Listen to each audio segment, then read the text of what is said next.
Hello, and welcome to the Underpaid Gamers Podcast. My name is Tony. I am not with my normal friend and colleague Justin today.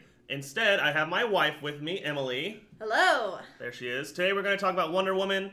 We just saw it, and we normally talk about the movies and review them on our way home from the theater. But because Justin wasn't going to be here, and because she's primarily a woman, we're going to talk about Wonder Woman and get a female opinion on it. Gosh, it killed me not to talk about it on the way home. I would not let her talk. And I'm a verbal processor. So we're going to talk about it after the intro.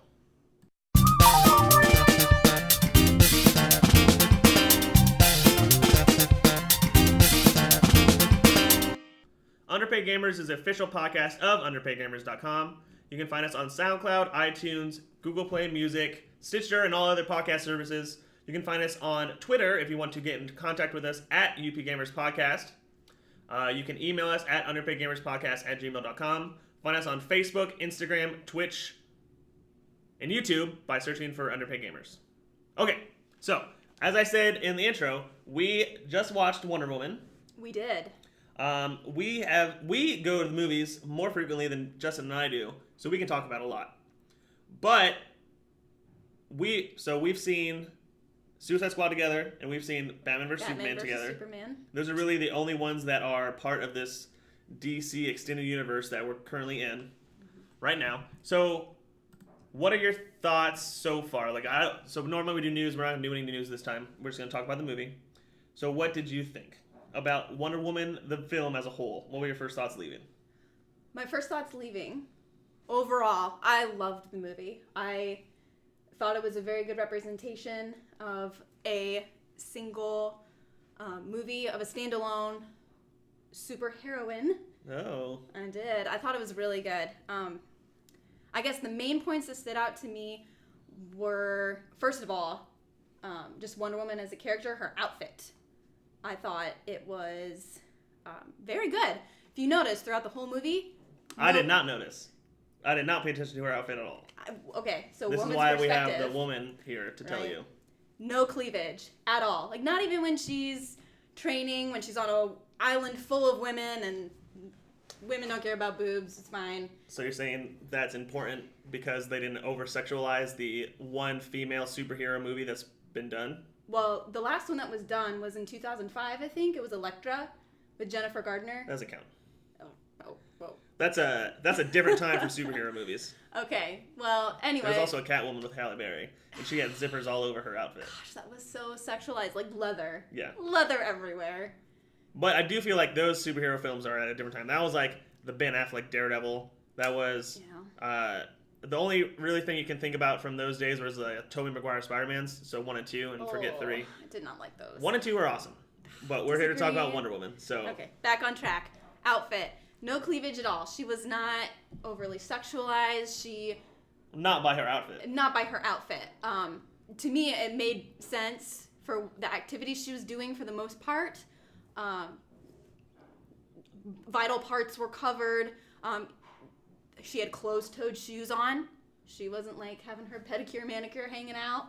The only thing I wasn't sure about, like, how do you do all those flips and tricks in heels? But overall, really liked the outfit. I don't remember her heels. She did have so her legs were pretty open, but she had some like armor plating on like the sides of her skirt. Yes. And her boots were pretty high up there. Her boots were up to her arms knees. were just, other than her bracelets, her arms were just open. But I guess. But if she's using her forearms in battle to. Yeah, if you're using your forearms in battle, you would expect the rest of your arm to be covered in armor. But the blows are going to be... Most of the blows in the movie came straight at her. So if she's using her forearms to block, the sides of her arms aren't really open to it. So what you're saying is... For this movie. If you're going to use a specific part of your arm to protect yourself, you don't need to worry about the other parts of your arm that are also going to be in battle. But if she was weighed down with armor on all these other exposed parts of her body, how would she be doing all the crazy flips and tricks and martial arts? And it would be very difficult to be in full body armor doing the stunts that she was doing. So that's why I don't know. To be fair, we've never talked about any other outfits of superheroes on the podcast, but now that we have a woman, of course we're going to. Not you, but now that we have Wonder Woman, of course we're going to. So maybe this is like... Well, and if you look at dudes, armor. Like Iron in Man? all the other Iron Man, full full body. That's true. Batman, full body. Batman's new outfit was like all bulletproof. Yeah, and it's super thick. And Captain America's pretty full-bodied all the time. yeah, like he's got a mat. He's got everything covered. Black Panther. Yep. The only person that doesn't have armor would be Superman? the Winter Soldier. Superman's body is armor, so he doesn't really count. Okay, But but also his outfit is full-bodied. Yeah. It's a onesie. Yeah, it's like everything on men is always all covered. That's true. Except for women, and then it's like, woo, look at my legs, look at my chest, look at my arms. Her chest, she had a lot of chest, but no cleavage, so, which yeah. I really appreciated. It There didn't was sexualize her. so we're going to go just full spoilers because that's how we do it. And there's one scene halfway through the movie where she was in no man's land and she was attacking the German forces on the other side, and they see her running towards them and they all start shooting at her. And my first thought would be, if there are these men that are in war, that have been in war for 2 or 3 years, they haven't seen a woman since, and this incredibly beautiful girl comes running across them in this thing called no man's land. First of all, they would think it was a mirage. I would assume they wouldn't shoot at it. Second of all, they'd be like, "Why is a half-naked woman running at us?" Especially since it was like the 40s. Yeah, I mean, women did not dress like that. Why is this half-naked woman running at us? I'm not going to shoot at her. I'm going to welcome her with open arms, right? It's not these are teenage boys, right? These are like 18 to 21-year-olds. They're really not young dudes. they're not going to be like, "This woman's a threat. I'm going to kill her." It's more like, "Yeah, baby, come on over." I mean, I guess she had somewhat Americanized colors. She did. I did notice that. But they were very American, or I guess British. I mean, there was a lot of gold and red and blue, so yeah, kind of similar. So the movie, the plot essentially was Wonder Woman, Princess Diana, is on Themyscira, otherwise known as Paradise Island, and they were put there by. Oh, interestingly, they included Greek mythology in this, which hasn't been done in any other superhero movie. And hasn't been done in any of the DC movies. However, that is pretty canon with the Wonder Woman. Story with Wonder Woman. So all the gods were fighting. Zeus and Ares were fighting. Ares was the sun, and I have her name written down here. Hippolyta is the queen of the Amazons. So she had all this stuff on Paradise Island. Zeus put them. So Amazons were essentially there to fight off Ares because Ares is the god of war. They were there to influence humankind's hearts towards love and peace. And ironically enough, in the story, so Zeus made all these people and it was a paradise and the whole earth was awesome. And then Ares came along. He's like, "Well, I don't want this anymore." So he made them jealous and greedful or prideful and all this other stuff. And they're like fighting. They're negative. They're fighting over women. And then the Amazons come by. And they're like, "Oh, let's fix the lack of sex and jealousy with more sex." And like female. So one of the problems with Ares when he came by was people would fight over girls. They would be fighting over sex and jealousy and envy. And then in order to fix that, Zeus is like, "Okay, well, I'm just going to bring more women into the fray." No, I don't know if that's how that. And they came out of the ocean. It. I know that's not how they meant it, but that's what happened. Yeah. And then, the Amazons were fighting, and then they eventually fought off the armies of Ares. Ares ends up killing every single god. Does he? Is that what happened? He ends up killing all the gods except for Zeus. And they're locked in this epic battle. And Zeus, with the last of his strength, smites Ares down, mortally wounds him. But Zeus ends up dying. But he ends up creating the island for the Amazons. And the Amazons have been living there ever since in peace and hidden from the world. As protectors of the earth. Yes. But it turns out they're kind of isolationist. They're very isolated and they don't know what's going on. Yeah. Eventually, you follow Princess Diana. She's growing up, which is over an unspecified amount of time. Because I would assume that all the Amazons are essentially timeless, ageless. Yeah, immortal. So much. you see her as a young, like a 7-year-old, and you see her as a 12-year-old, and you see her as whatever she is in this 21 to 25, I'd assume, is what they're trying to express. Yeah, 20s. So that could be a set number of years, but based on the film, because essentially Chris Pine's character, which is Steve Trevor, crash lands his plane on Paradise Island during World War I. And I assume the whole Zeus and Ares battle didn't happen 25 years before World War I. I assume that happened at the beginning of time. The beginning of time. Right. So the Amazons have been around forever, and it just takes them a lot longer to age. And then you also find out that, of course, Wonder Woman was in Batman v Superman, which is present day. And this is back in the early 1900s for World War I. So essentially they're timeless. So for whatever reason, she is young and she trains for decades and centuries, and then she becomes this great fighter. Steve Trevor lands. He's a spy. He's being chased by the Germans. The Germans show up. Turns out there's this giant battle between the Amazons and the Germans, and the Amazons have never seen guns before, so they just get clobbered, essentially. Somehow they come out on top, even though there was a lot of Germans. So you saw all the Germans come in through like the first field, and then there was like maybe 20, 25 on the beach itself. I don't know where everybody else went. But that happens. For some reason, they don't blame Steve Trevor. They do slowly. They want to. So Wonder Woman has her back to a German soldier who's about to kill her. Instead, her aunt, who is Antiope, whatever, jumps in front of the bullet. She dies. And then they kill the German that shot the bullet. And instead of immediately attacking Steve Trevor, who to them would be exactly the same as Germans. He came in on a German plane because he's a spy.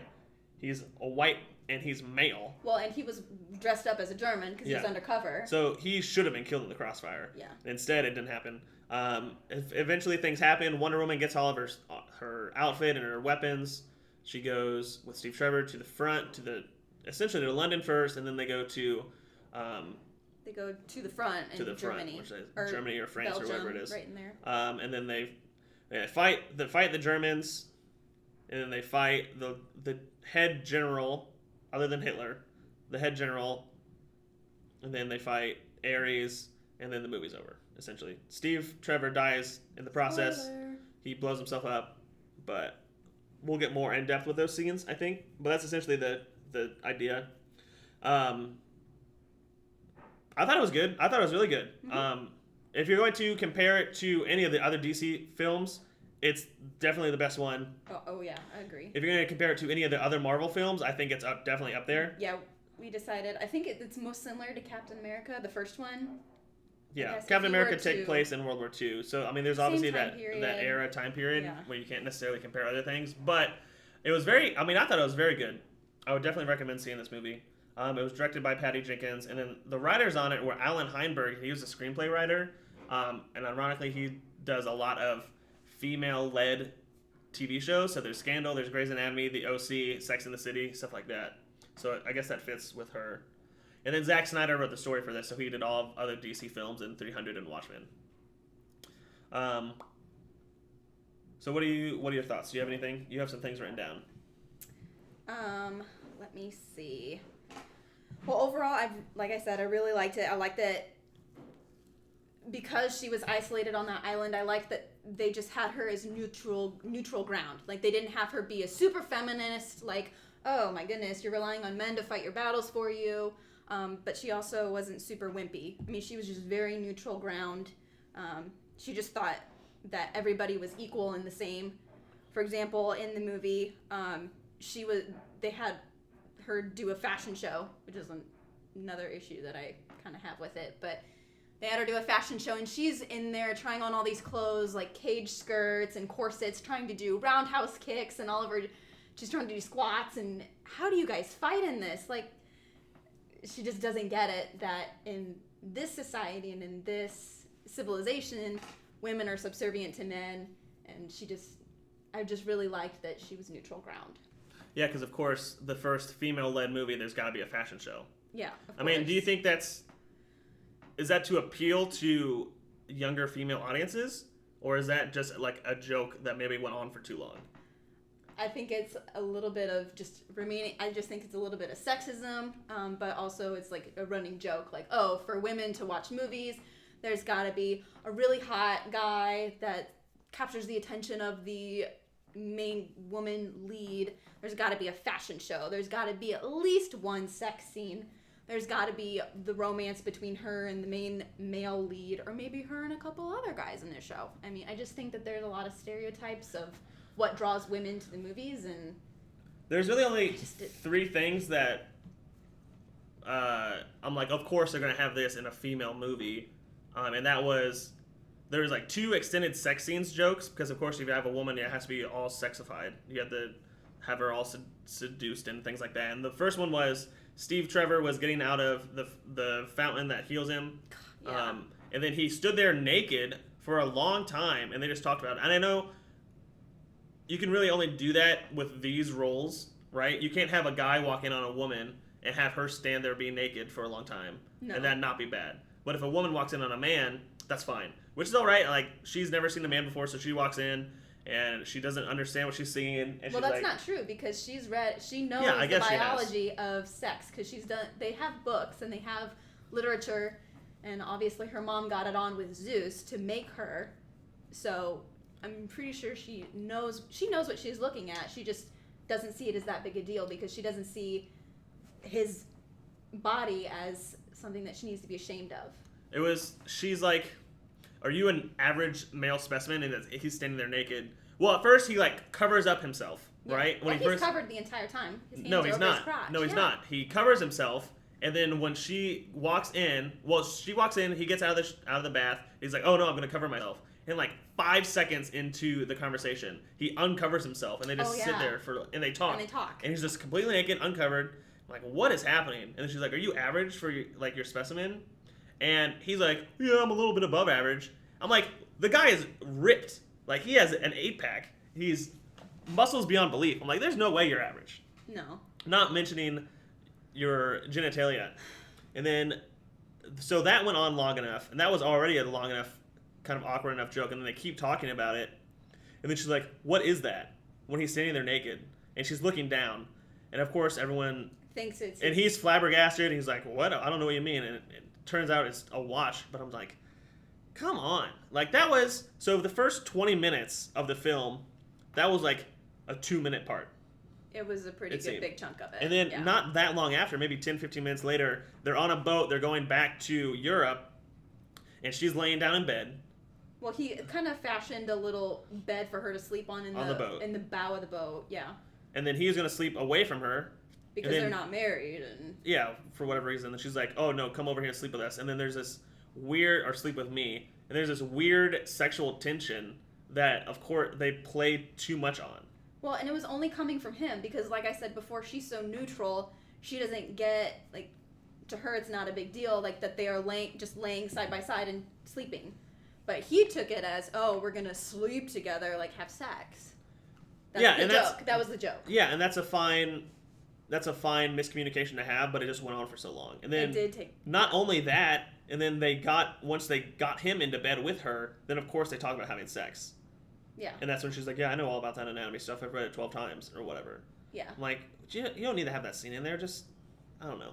So that was frustrating. So there's, right in the very beginning of the film, before really anything else happens, she has these 2 extended, quote-unquote, sex scenes that aren't like nudity or anything. It's just sex-centered. Overtones. Yeah. And I'm just like, of course you have to have that with a woman. Like, you have this woman that doesn't really know a whole bunch of stuff, or she's not familiar with the world, so of course you got to talk about sex with her. I mean, she knows about it. She's familiar with the topic, but the fact that she doesn't understand the societal context. She knows the anatomy, but she isn't familiar with the world. Yes. Well, and if you look at the other superhero movies that we've seen so far across the DC and Marvel, like Captain America, there wasn't the sex scene in that movie. In Civil War, Captain America kisses Aunt Peggy Carter's like niece or granddaughter right before the airport battle, and everyone in the theater is like, that's awkward. Because 1, why is there kissing, and 2, maybe not so much why there's kissing, but like that's the guy. Like, you went on a date with her great aunt. You had a thing for her. Yeah. For her great aunt. But that's like the most sex you'll get in that film. And the most sex you'll find in Marvel is with Iron Man, but that's kind of like... He's a playboy. He's a playboy, philanthropist, billionaire, whatever. So you're going to expect that. But I don't know, it just seems like the first woman you have is, of course... Well, I guess in Batman, The Dark Knight Rises, they have Catwoman, who seduces Bruce Wayne. But even that's not necessarily... Yeah, even that, it's not really... But that's her thing. Like, she's supposed to be a seductress. Right. And Wonder Woman... I get that, but Wonder Woman, that's not... She isn't necessarily a seductress. She's not really a seductive kind of... She'll just punch you in the face. Exactly. She doesn't need to seduce you to overpower you. And, yeah. And then from there you go to the fashion show, so it's like, they're putting a lot of emphasis on this woman thing. Mm-hmm.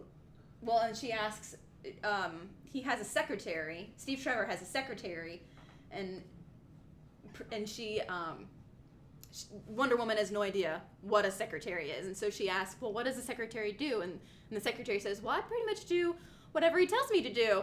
I do everything for him. And then Wonder Woman says, I go where he tells me to go, and I do what he tells me to do. And then Wonder Woman says, well, for where I'm from, that's called slavery. And so there's just that tension there, or not tension, but just this misunderstanding of this civilization in this era where she sees everybody as equal, and really they're not. And so I don't know if it is weird that she sees everybody as equal because she's only been with women. But there's also when they have the fight on the beach when the Germans come. That I'd assume that's the first time Diana has ever seen death. Yes. Because the Amazons, again, as we talked about, live forever. Yeah. So a lot of the Amazons die, and there's not a mourning period in this film. Yeah, you don't see funerals or anything. I don't know if they just kind of go right past it. Yeah, they just blow right on past it. It's just weird. I mean, I guess they're warriors, so maybe they're exposed to death before, but... Well, but not within their personal relationships. I wouldn't think. Because like you said, they're ageless. They obviously are not immortal, because when they get shot, they die. Yeah. But it's not like they would die of old age. They just kind of exist. There was the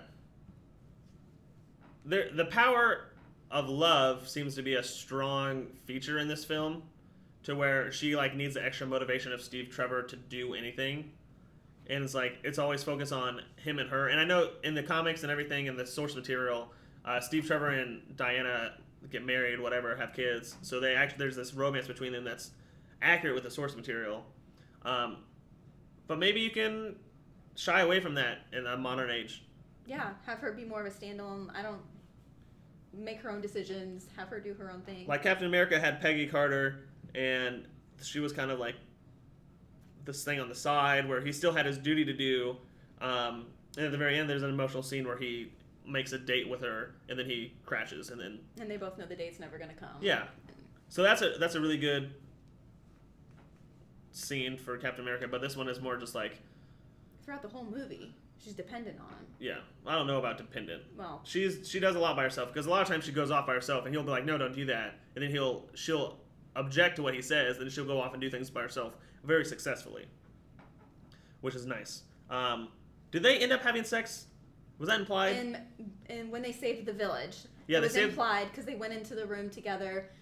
Did they kiss? I can't remember if they kissed. They were kissing. Because there was they were dancing, and then they were kissing, and then they go to the room together and close the door. Because he was on the fence there. He wasn't sure if he wanted to leave or to stay. And I guess the Amazons, Zeus created them to be warriors and to be idolized essentially by men, right? Because when they came out of the ocean to fight the hordes of Ares' armies, they also had to seduce their way, and then they had to fight their way. So it's not like Diana is necessarily opposed to having this, but at the same time, she's never seen a man before. It just seemed very fast to me. Yeah, I mean, she's known, Steve Trevor for how many days? I don't even know if it's a week in this span of the movie. I mean, it had to been a long time, but... It wasn't that long. Well, they were on the boat. It seemed like she was asleep on the bed, and then the next day they were Europe. Yeah. And I'm like, there's no way they sailed to Europe from wherever Themyscira is.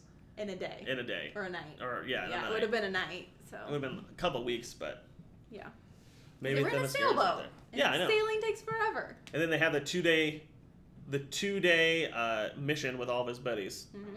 So at least... Well, it was more than 2 days because he said 2 days tops, and then they save the village, and he says, okay, it's been 2 days, you guys are free to go. They say, no, we're going to stick it out. And yeah, but at the village scene, it's been 2 days. Exactly. So they've been together at least 4 days, because he spent a night at Themyscira. Yes, at least 4. But she seemed naive. Obviously, she would be naive of the European world, so it just seems like it was just kind of weird.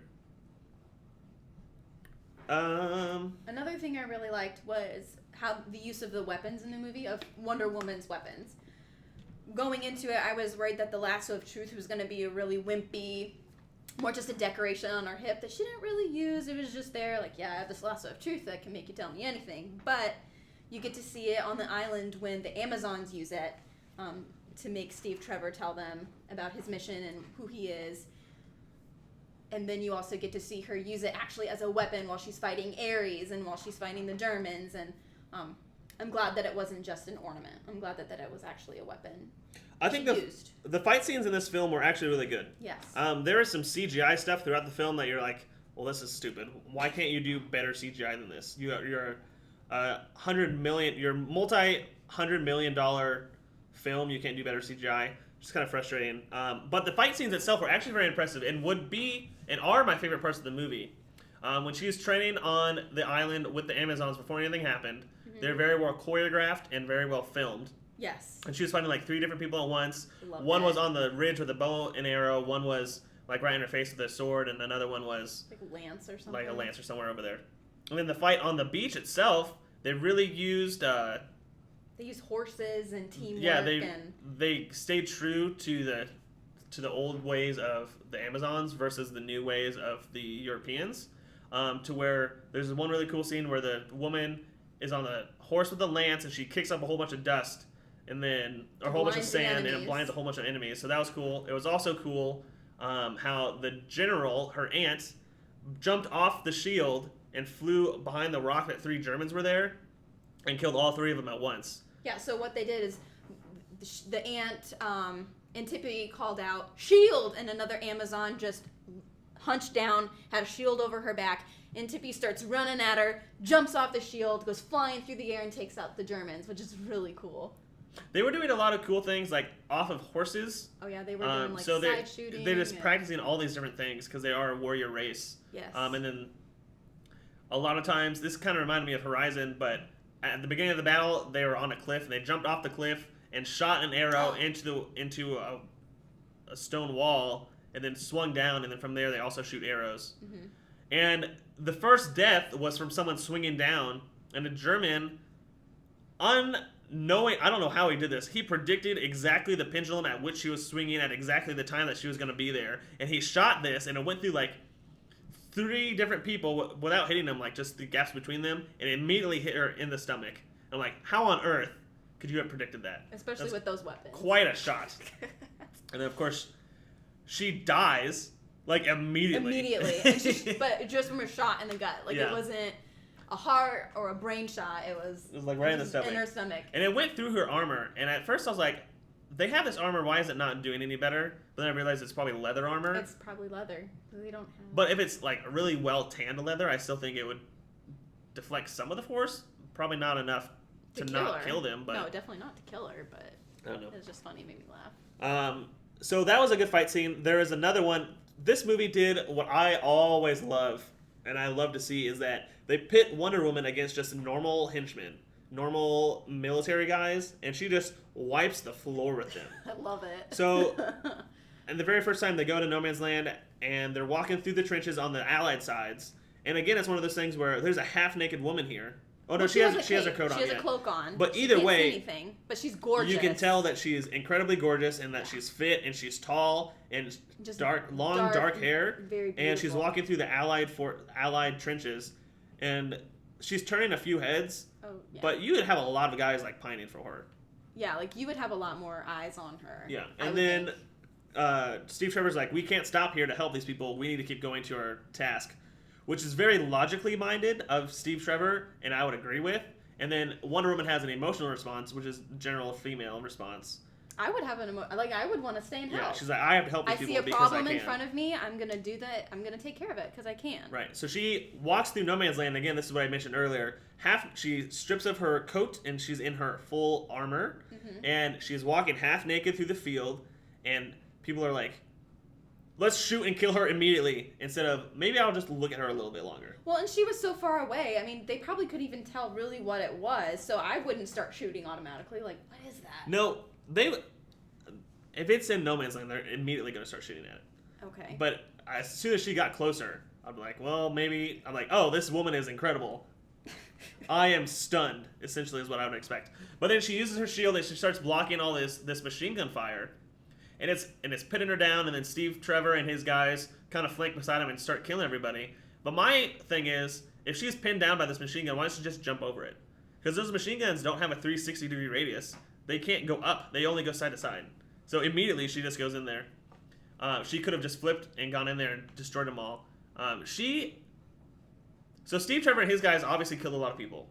Yes. And then Wonder Woman also killed a lot of people, which isn't necessarily something to knock the movie for. I know in Captain America, the first one, in Captain America, the Boy Scout himself, he kills a lot of people. Yeah. And I guess you can be like, oh, it doesn't matter because they're Germans and it's World War I. And they're obviously the bad guys forever. So, but also in other movies, Iron Man kills a lot of terrorists. The Hulk, you can assume, kills a lot of people. I mean, you see all these films, and Civil War specifically gives the numbers, the death tolls. But those are a lot of civilian casualties.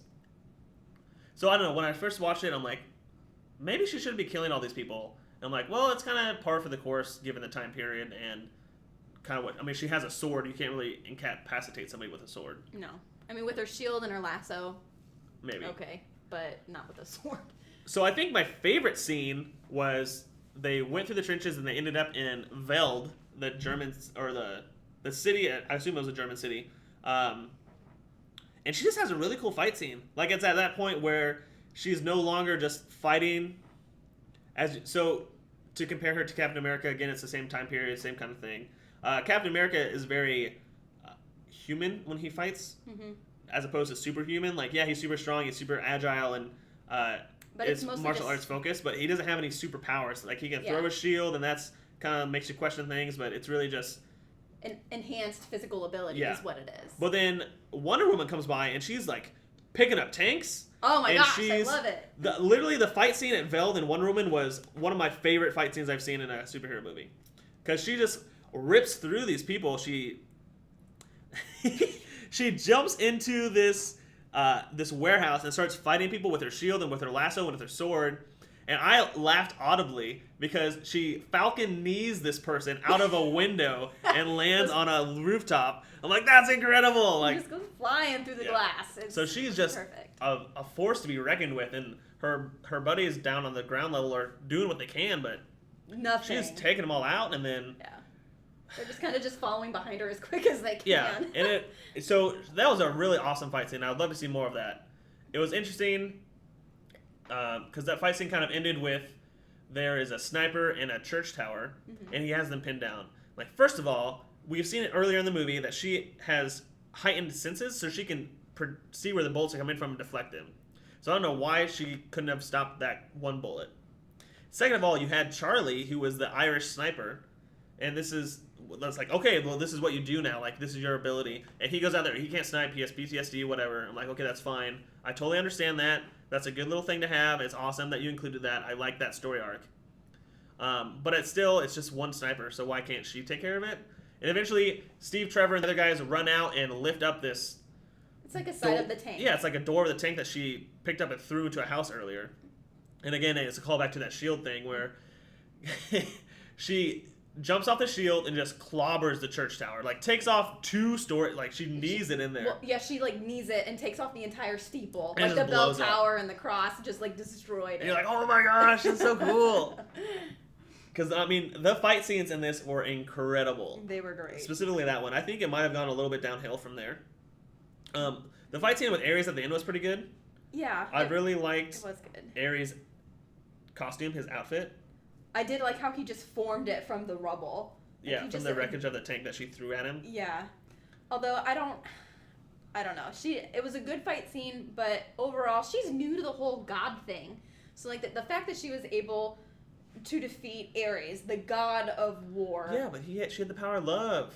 Steve Trevor died. She has no experience. How is she able to take out this god from before the beginning of time, who's had eons of experience, and she's able to take him out in one fight scene?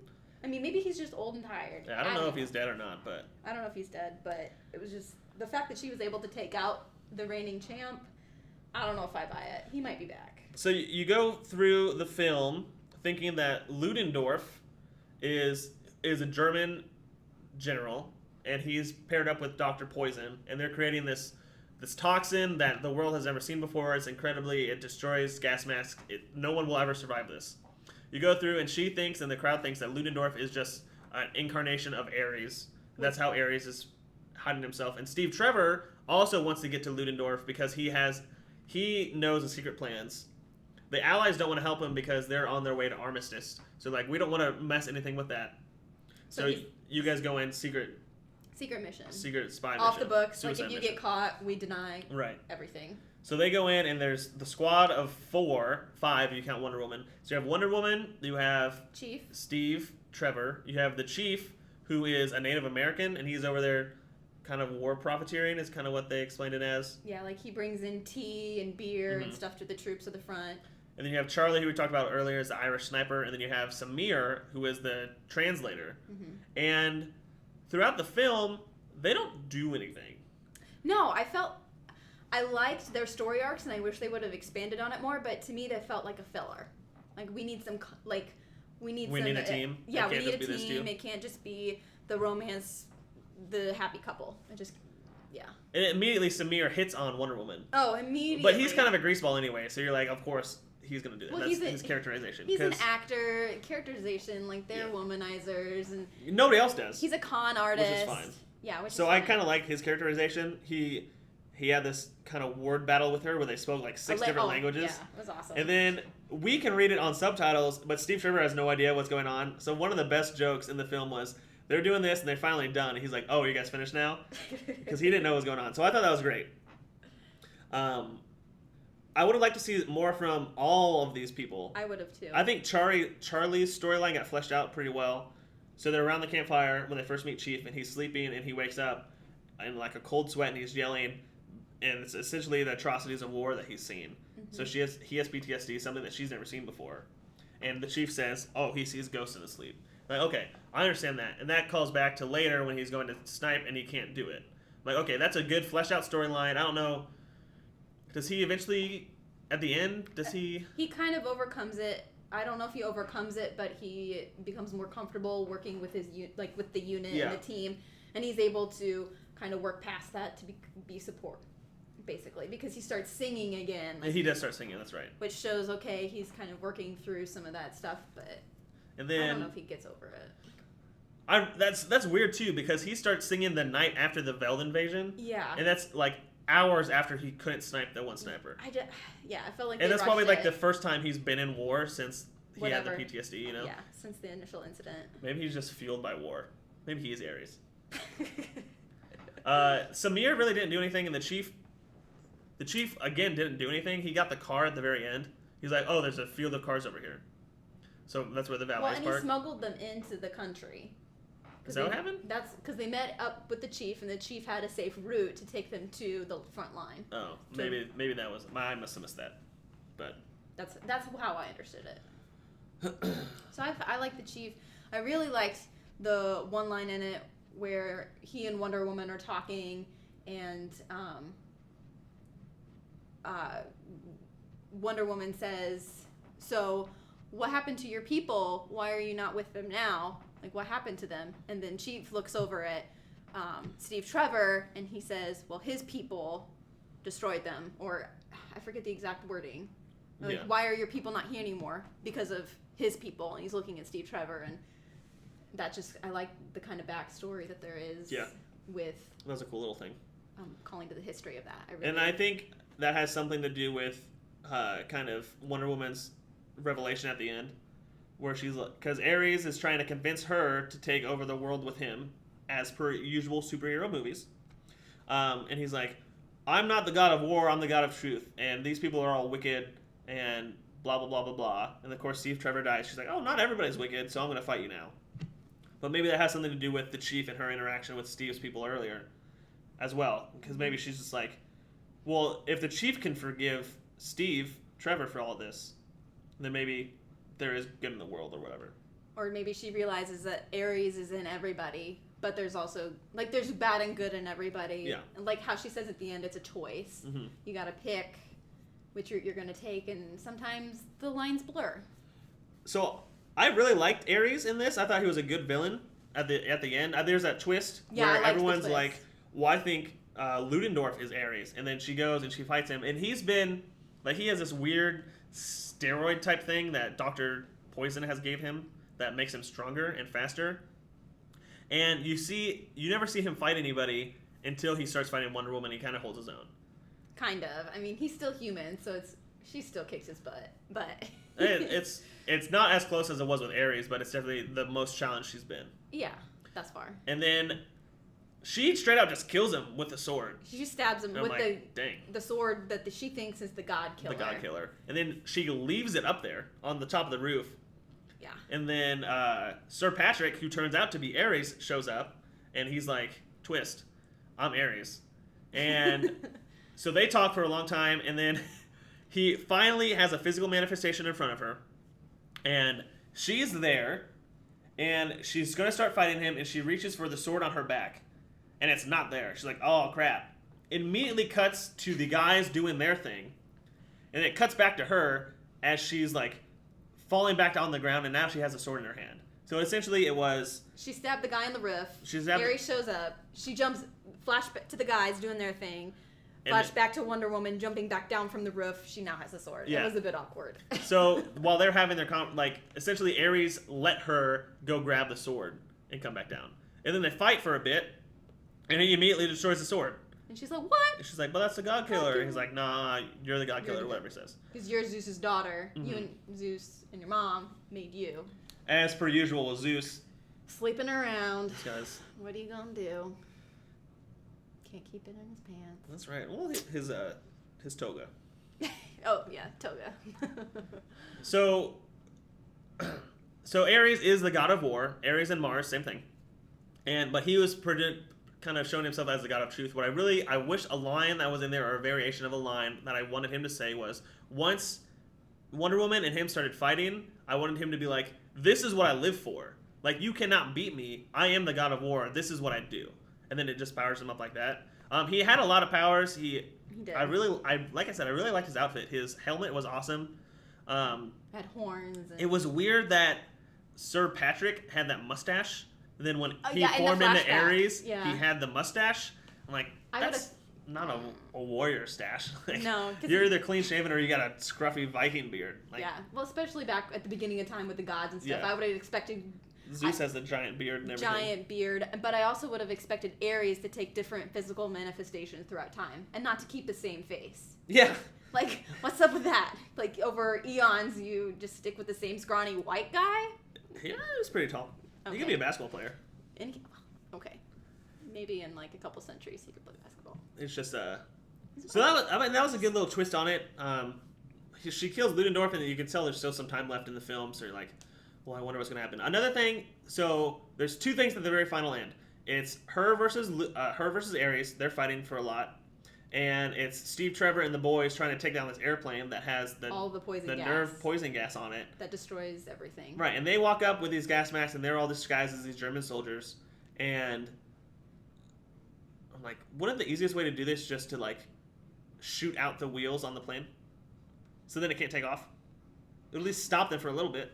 But they would have to get like a tank to take out the wheels. You know what I mean? Because no, just like disinflate them, puncture them with something. I don't know. Airplane tires are super thick. I assume they are. I mean, you can't just shoot them with your little hand Maybe pistol. They couldn't do that, but Trevor. I don't know. I figured they could have dismantled the plane, like done something with the steering and the cockpit, or instead of letting it take off, exploding it midair. Yes. So Steve Trevor finagles his way onto the plane as it's taking off. He fights his way to the cockpit. He's there alone, and oddly enough, he thinks it's the best idea to bring this up as high in the air as he can and then blow up the nerve gas, thinking that the air and the wind won't take it farther. Spread it around, right? Yeah. Like, I would have thought he would have landed the plane in the middle of a forest or something. Or like the ocean. Or the ocean. I mean, that's like straight Captain America, right? Right. So, I don't know. Maybe it would have been best if they just blew it up on the ground. Take it out in the middle of nowhere, blow it up. It'll kill some trees and the animals, but at least it wouldn't be exploded in London, which is the initial target of where it was going. So Steve Trevor is presumed dead from this explosion. Yes. Which is fine because this happened in the 1920s essentially. Wonder Woman and Batman and all them take place now in 2017. So he's not going to live that long anyways. But Chris Pine might be back. There's speculation that like maybe his great-grandson will be just like him, like look just like him, and so Chris Pine can come back as a romantic interest for her. Just like Captain America with Peggy's granddaughter, grandniece, she is. So I don't think I have any more notes here. Do you have anything else you wanted to talk about? Right now, it has a 93% on Rotten Tomatoes, which I mean, other than the flaws that I saw in this movie, where there's some CGI stuff at the very beginning, where I'm like, why could you not do that better? That's obnoxious. The final fight scene was pretty good. Like you said, she used the whip really well, which I think was fun. I like that it wasn't just a decoration. It's weird how they get into it, because essentially she's narrating the story. So one of the flaws with Batman, one of the flaws with Batman v Superman is that when Batman finds out about all these other superheroes, it's through an email that he finds on Wonder Woman's laptop. And then in this film, it opens up with an email between Batman and Wonder Woman. Like, technically, it's not Batman; it's Bruce Wayne. But it's the same thing. Or no, wasn't it Stark? No, that's Marvel. Oh yeah, duh. It would have to be. It's Bruce Wayne, who was also Batman. Sorry, getting my stuff mixed up. So Bruce Wayne sends her this photo. She's like, "I found the original. I can't wait to hear your story." And then she thinks back, and that's the whole movie. It's her. So it starts in present day, goes back in time, and then ends in present day with her, of course, emailing Batman. Thank you for bringing Steve home. Something like that. Whatever. Like, I don't know if you necessarily needed. Maybe you needed something like that, because people's first interaction with Wonder Woman was from Batman v Superman. Yeah. So they're like, well, how is she now in 1917? So I guess it's the maybe whole that's Amazon what it's thing, in. the ageless god thing. Yeah, but why?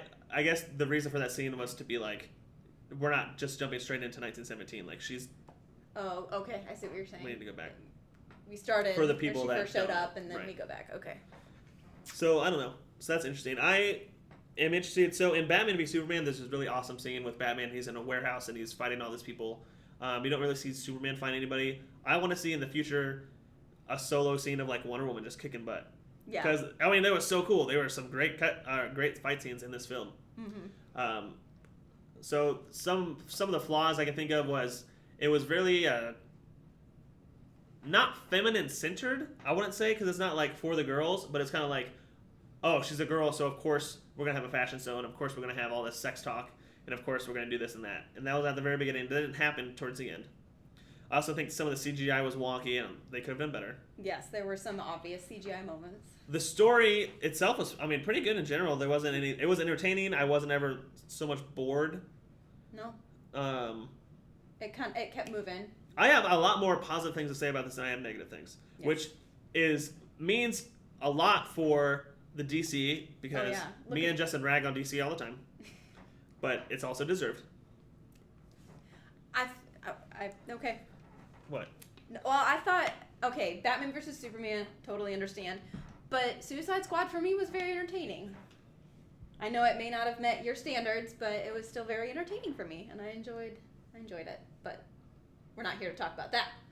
That doesn't really fit in with, at least not with this. I mean, Wonder Woman's kind of a league on her own. So before Wonder Woman even came to the screen, I didn't know what her powers were. I always thought she was just like a female Superman, because they kind of have a love interest, and I always saw them together. I'm like, oh, so she's super strong and she can fly like Superman? Okay. Oh, also, let's talk about this. The last scene in the film, she reads her little email, sends it to Bruce Wayne, dons on her Wonder Woman armor, and then just goes to the rooftop and like jumps to London. Like she's gonna go like patrol the streets for crime. Like that's not the kind of superhero that she is. No. She's like a world defending. That's straight out of Spider-Man's book. Yeah, like a Spider-Man or a Batman. Spider-Man or a Batman or like a Daredevil, like they do the street work. Wonder Woman does not. No. So that was a really awkward thing. And they kind of had her like flying through the air, like the last scene of Grease, where Sandy and Danny are in the car and they're flying through the air. Yeah. I'm like, so can she fly now? Is she just jumping really far? Where is she actually going? Well, she probably could fly, because remember in her fight with Ares, she was starting to levitate and fly. I don't know. It was awkward at the end. Yeah, the last scene, I'm like, that's weird. Yeah, you could have I don't know. You could have just had her. It would have been cool if, because so obviously there's a lot of time. There's 100 years between World War I and where we are now. So she could have taken the photo that she had with Steve Trevor and the other guys and put it in her safe that she has in the Louvre or wherever, because her office is in the Louvre. She's like an art curator or something like that, right? Yeah. So take that photo, put it in her own special secret stash, and in that you could have had all these other depictions of all these other adventures battles and adventures, and that could have led into more storylines. So I don't know. I assume they're going to make a sequel of this. I think it deserves a sequel. It's definitely worth it. I don't know if the sequel is going to be before current day or it's going to be after modern day. Mm-hmm. I don't necessarily know what I expect either because she shows back up for World War II. Maybe that's kind of just the same thing. I don't know anything about her villains either. I didn't know. I don't know. I had no idea she was related to the Greek gods or anything like that. So it was interesting that they brought in this Greek mythology, but and I like it because no other storyline has really gone into that up to now. Yeah. So I'm really looking forward to learning more. Everything else is like gamma radiation or radioactive spiders and poisons or stuff like that. And this was like just straight out of there. And I guess that's what the Amazons are.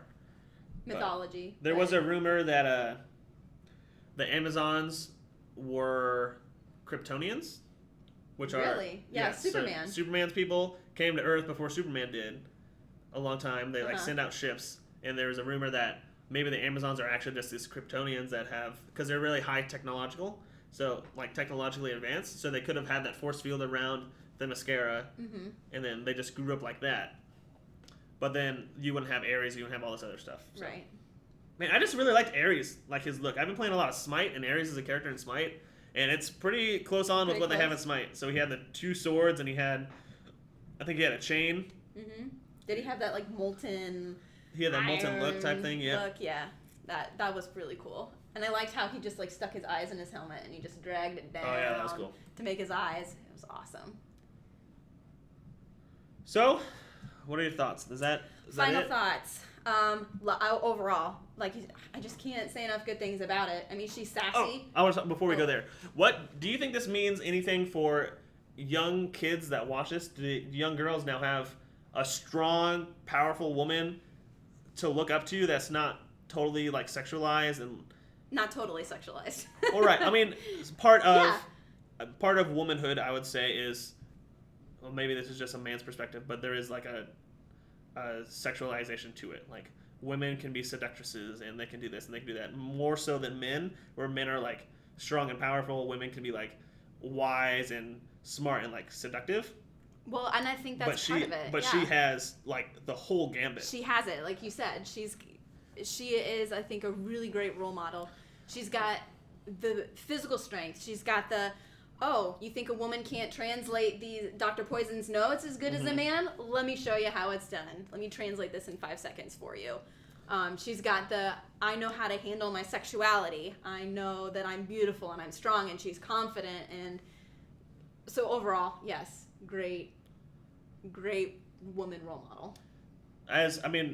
We talked, there's Catwoman and there's Elektra, female superheroes before, but this is really the first one that kind of stands out. I know it's only been out for a couple days, but I think this is a benchmark for women superheroes. I know Josh Whedon just signed on to make the Batgirl movie, and Josh Whedon is known for having very strong female characters, and Batgirl again is strong, not powered like Wonder Woman, but like strong-willed. Yeah, strong-willed. So we'll be seeing more of these in the future. I don't necessarily. So Marvel is so different from that. The only female. Yeah, I was gonna say they're all male. Is like all male. Black Widow, and you also have Scarlet Witch and things like that, and you have Agent Carter, who's a TV show that did really well. Yeah. But those are all very strong. But comparatively to Wonder Woman, I think from a male perspective, I think she's going to be a great role model for these women, for these young girls. They can be like, I can look up to Wonder Woman now instead of Kim Kardashian. Yeah. Well, because she's, like you said, she's got the whole package. She's so well-rounded, and she's so intelligent. Like, she's got the smarts, too. Like, she's read ancient Greek. She's read Socrates. She's read everything from Plato to just so smart. Confucius. Yeah. From Plato to Confucius. And she just manages to balance everything out really well. I bet there's someone out there that is incredibly confused. And they're like, I just saw Wonder Woman, and at the very beginning of the movie, Captain America crash landed on the island. And then he went I thought that too, because he's blonde. He's blonde. His name is Steve. And it's a crash landing, and it's in a German plane. So someone out there that doesn't know anything, that doesn't know as much as we know about these movies, is like, why is it's so cool. I just watched this Captain America and Wonder Woman movie and they pal around. And then he dies at the end He again. dies in the end. And in then, a spaceship or like a plane. Yeah, he played, he's and then flying. he froze, and then he wakes up, and now he's in the Marvel, and now he's fighting in the Marvel with Spider-Man universe. and all that stuff. So Yeah. that's fun. I mean, I guess there's a lot of parallels to that. It's We could draw more parallels to Captain America. I think this movie knew that that was going to happen, and it stands on its own. Oh. So far, if I was going to rank, and maybe I'll ask you this, maybe I'll ask you first. If you were to rank the DC superhero films, going all the way back to like the Batman Begins and all that, where would you rank this? Wonder Woman number 1 by far. Number 1. Number 1. And I would have to say number 2 for me was probably the second Batman because Heath Ledger was so. I mean, he was the best supervillain I've ever seen. So that would be number 2 for me. That used to be my number 1. Yeah. DC. I think so. Wonder Woman is really good, and I think it's a solid second place. I don't think anything can necessarily beat. Second place? Who's number 1 for you? I don't think anyone can beat The Dark Knight, which is Batman number 2. Really? Yeah. Maybe it's because I'm a woman. I mean, maybe there's because you're a woman, but if just on a movie making standard, Christopher Nolan knocked that out of the park. Oh my like God, he was the characterizations and all the lines and everything underneath it was just all knit together very well. And then, yeah, there's plot holes and stuff, but. Well, and for me, I don't know. I guess I'm looking at it as also what came after the second one, and I was very Yeah, but to disappointed. be fair, when was the last time you saw The Dark Knight? Last month. And when was the last? What? I watch movies a lot more than you do. I guess so. You only he likes to watch movies maybe once every 10 years, because he keeps it all in his little noggin. That's right. But for me, I see a lot of potential in Wonder Woman, so I'm super excited where it's going to go. And so for me, it's ranking number 1 right now. Now, if they totally tank the sequel, probably going to have to put Batman number 2 back on top. But right now, she's number 1. You also have to remember Wonder Woman was in Batman v Superman. But that was I did not like that movie at all. Yeah, I know, and you already put her number 1. Horrible, and she's number 1. I don't know. If they just took this and rolled with it, and maybe there's like a Batgirl Wonder Woman team up later. Oh, that would be well. They'd have to do Batgirl really good. She can be like sassy. They're going to do Batgirl really good. I hope she's sarcastic. It'll be great. I don't know a lot about her characterization, Me neither. but I know she eventually becomes Oracle, who is like this all-knowing, all-seeing. It's kind of like Batman's intel. So like if Batman's out in the field, she'll be like on her computer. She'll have like 16 different computer screens looking it all up. But I don't want her to be like subservient or like second fiddle to Batman. I want her to be able to stand on her own and be like, I am Batgirl. I mean, I can take it. Good luck with that. Batman is very commanding as a leader. A lot of his conflict with his compatriots they're challenging his authority. Yeah. So all the 16 Robins and then again, I don't know a lot about Batgirl, but we'll see. Anyways, Wonder Woman as standard Underpaid Gamers rankings, I would say this movie is definitely worth a trip to the theater. Definitely worth concessions. Oh, definitely worth concessions. Also, we got the tickets for $6.25 because we went at 4 p.m., which is the Twilight showing. It doesn't make sense to me. Twilight. I mean, I'll do it. I mean, I'll take the discount. It was like $4 cheaper each ticket. So that was crazy. Yeah, this is great. I am very excited to see where this goes. Patty Jenkins, the director, did really well. I think I looked up some of the other stuff that she's done. I didn't recognize a lot of it. So, anything else you want to add before we close? No, I think we covered it. It was very good. Definitely go see it. Take your girlfriends or your wives because they will definitely enjoy it, even if they have no idea what's going on. Or your daughters. Or your daughters, even better. This is a great film for daughters. Yeah, because there's no foul language that I noticed. There's not any nudity or anything like that. Other than Chris Pine. Other than Chris Pine in the bath. Anyway. So yeah, take your female counterparts. It'll be fun.